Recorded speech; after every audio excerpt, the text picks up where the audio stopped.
Here we have a Mercedes 300D, and this is a 1983 model. Now it does say 300D on the back, but it's actually the turbo diesel. 5-cylinder inline diesel engine.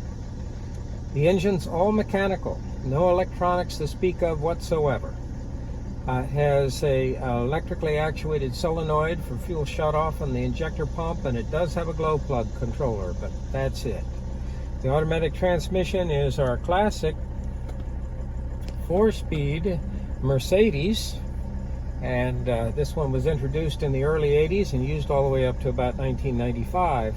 And again, the automatic transmission has no electronics to speak of whatsoever. It's using a vacuum modulator to control line pressure and shift point in a centrifugal governor. Now, this car is almost 40 years old, and the steering wheel is in excellent condition. Where did it come from? Well, the gentleman that had bought it new parked it in the year 2003. That's when he stopped driving, and the car was actually parked inside an enclosed building. And he died in the year 2020.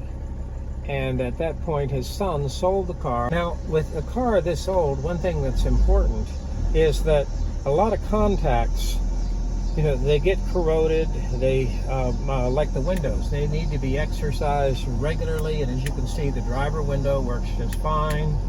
And you can see that the passenger window here goes up and down just fine.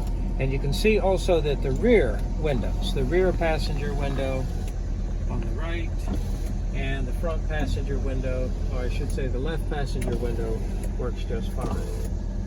And had to disassemble the window motor on the driver's side, but that window motor was absolutely perfect inside. Commutator and brushes look brand new. It's just been sitting for 40 years. All right, the turn signals, let's take a look. As you can see, the nice bright turn signal indicator. Now, what happens with this model of Mercedes is the turn signals are time-shared with the hazard flasher.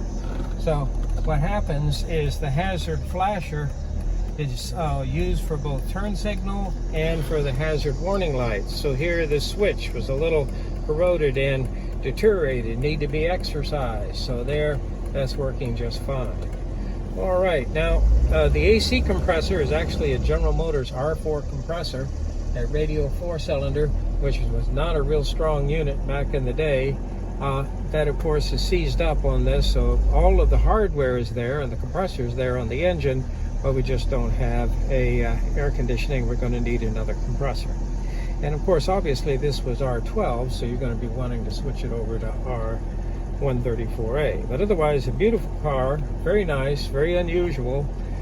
It's been with RVA for about a year, and gosh darn it, I don't remember the dash being cracked like that, so that's just a recent development. When we first got it, that dash was perfect, but those are minor cracks and it could be corrected. All right, let's go ahead and get out of the car and do a walk around. Here we are, let's take a look at the horn. Looks real nice. There we see the windshield wipers. They still look good. There we see those windshield wipers. Note the fresh inspection sticker. Turn signals. Let's take a look at that turn signal. There we have the right side. There we have the left side. Or I should say right side. There's the left side. You see the headlights. Low beam, high beam. Let's go ahead and go into the back of the vehicle real quick. Here on the left side, you see it flashing. Turn signal on the right side, you see it flashing. Let's check those brake lights. There we got some brake lights. Yep.